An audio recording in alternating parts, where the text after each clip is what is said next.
کس چیز کو کہتے ہیں؟ یاد رکھیے، آپ اکثر حدیث کا لفظ بولتے بھی ہیں، پڑھتے بھی ہیں، سنتے بھی ہیں، قرآن میں آیا، حدیث میں آیا، قرآن حدیث قرآن حدیث، لیکن اگر پوچھ لیا جائے کہ حدیث کہتے کس کو ہے تو آپ کا جواب ہوگا حدیث کہتے ہیں حضور کی بات کو۔ تو یاد رکھیے یہ تعریف مکمل نہیں ہے، یہ نامکمل ہے۔ حدیث چار چیزوں کا نام ہے۔ نمبر ایک، حضور اکرم صلی اللہ علیہ وسلم کے فرمان کا، حضور نے زبان نبوت سے جو کچھ فرمایا اس کو حدیث کہتے ہیں۔ نمبر دو، حضور علیہ السلام نے جو کیا، جو عمل کیا، مثلا صحابی نقل کرے حضور نے نماز ایسے پڑھی، روزہ ایسے رکھا، آپ نے حج ایسے کیا، کھانا ایسے کھایا، جس میں یہ صحابی بیان کرے اس کو بھی حدیث کہتے ہیں، یعنی حضور علیہ السلام کے فعل اور عمل کو۔ نمبر تین، حدیث کہتے ہیں حضور علیہ السلام کی تقریر کو۔ تقریر کا معنی ہماری زبان میں اور ہے اور حدیث کی تعریف کی اصطلاح میں اور ہے۔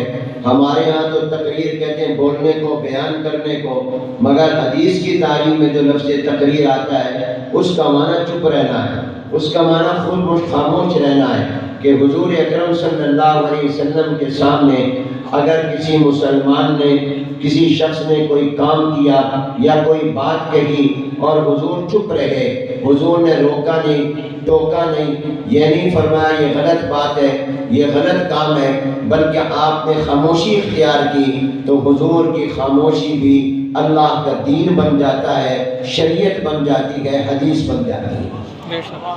ہمارے میں سے کسی کا چپ رہنا یہ دین نہیں ہے۔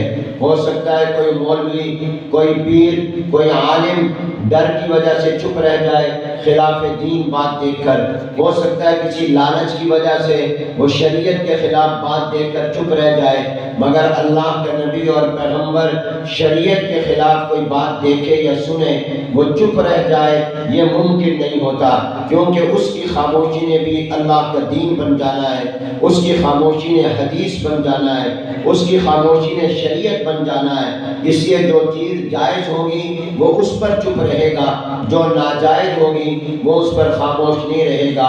آپ نے واقعہ سنا ہوگا، قرآن میں سورہ کہف میں ہے، موسیٰ علیہ السلام خضر علیہ السلام کے پاس گئے وہ علم حاصل کرنے جو اللہ نے خضر علیہ السلام کو دیا تھا، تو خضر علیہ السلام نے شرط لگائی آپ نے چپ رہنا ہے، میرے کسی کام پر بولنا نہیں ہے۔ موسیٰ علیہ السلام نے وعدہ کر لیا، شرط قبول ہے، چپ رہوں گا۔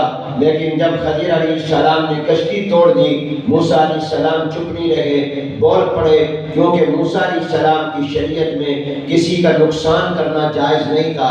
اگر وہ چپ رہتے تو لوگوں کے لیے راستہ کھل جاتا کہ پیغمبر نے چپ رہ کر گویا مہر لگا دی ہے کہ لوگوں کا مالی نقصان کر دو، کشتیاں توڑ دو، مکان توڑ دو، کوئی پکڑ نہیں ہے۔ تو موسیٰ علیہ السلام باوجود وعدے کے وہ چپ نہیں رہے، بول پڑے، کیونکہ ان کی شریعت میں یہ جائز نہیں تھا۔ حضرت خضر نے آگے جا کر ایک بچے کو قتل کر دیا۔ موسیٰ علیہ السلام نے دوبارہ وعدہ کیا تھا میں چپ رہوں گا، مگر چپ نہیں رہے، بول پڑے، یہ بے گناہ بچہ تھا، بے قصور بچہ تھا، اس کا کوئی جرم نہیں تھا، آپ نے کیوں اس کو قتل کر دیا؟ خضر علیہ السلام نے کہا میں نے کہا نہیں تھا آپ نے چپ رہنا ہے، آپ پھر بول پڑے۔ تو موسیٰ علیہ السلام نے کہا ہاں آئندہ چپ رہوں گا۔ اب کیوں چپ نہیں رہے تھے؟ کیونکہ اگر وہ خاموش رہتے کسی بچے کی زندگی محفوظ نہ رہتی، لوگ سمجھتے یہ قتل کرنا جائز ہے، تو اس لیے موسیٰ علیہ السلام بولے، کیونکہ ان کی شریعت میں یہ جائز نہیں تھا۔ آگے انہوں نے روٹی مانگی بستی والوں سے، کھانا نہیں دیا۔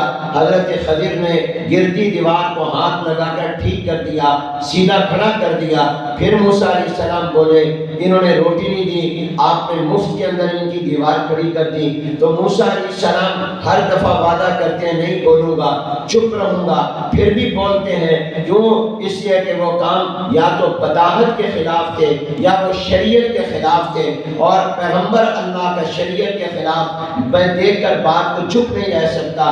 حضرت خضر نے اللہ کی اجازت سے کیا تھا، وما فعلتہ عن امری، خود فرمایا یہ میں نے اپنی طرف سے بچے کو نہیں مارا، اللہ کے کہنے پر مارا، یہ میں نے اپنے کہنے پر نہیں توڑی، اللہ نے اجازت دی تھی تاکہ ان کی کشتی محفوظ رہے۔ اس دیوار کے نیچے خزانہ تھا تو حکمتیں بیان کی، مگر موسیٰ علیہ السلام کے پاس جو شریعت کا علم تھا اس کی روح سے یہ محل اعتراض باتیں تھیں، اس لیے وہ بول پڑے، جس سے یہ بات ثابت ہوئی کہ پیغمبر جو بات شریعت کے خلاف دیکھے اس پر چپ نہیں رہا کرتا، کیونکہ اس کی خاموشی نے حدیث بننا ہے، اس کی خاموشی نے شریعت بن جانا ہے، اس کی خاموشی نے دین بن جانا ہے، اس لیے وہ چپ نہیں رہتا۔ تو یاد رکھیے، حدیث نمبر 1 حضور کی بات کو کہتے ہیں، نمبر 2 حضور کے کام کو کہتے ہیں، نمبر 3 حضور کے چپ رہنے کو کہتے ہیں، کہ اگر آپ خاموش رہے تو معلوم ہوا یہ کام جائز ہے، یہ بات جائز ہے، گویا آپ نے اس کو جواب پر قائم اور برقرار رکھا۔ اور نمبر 4 حضور کی صفات کو حدیث کہتے ہیں، جس میں صحابی یہ بیان کرے حضور کی آنکھیں کیسی تھی، حضور کا چہرہ انور کیسا تھا، حضور علیہ السلام کے بال مبارک کیسے تھے، حضور کے ہاتھ مبارک کیسے تھے، حضور کے دانت مبارک کیسے تھے، جس میں یہ بیان کرے اس کو بھی حدیث کہتے ہیں۔ تو آج یاد رکھو، حدیث 1-2 چیزوں کا نام نہیں، 4 چیزوں کا نام ہے۔ حضور کے فرمان کا نام حدیث ہے، حضور کے کام کا نام حدیث ہے، حضور علیہ السلام کی خاموشی کا نام حدیث ہے، اور حضور علیہ السلام کے اوصاف کا نام حدیث ہے۔ حضور کی ہر حدیث محفوظ ہے، کس طرح محفوظ ہے اور کس طرح صحابہ نے کی، یاد رکھو حضور کے دیوانوں نے، حضور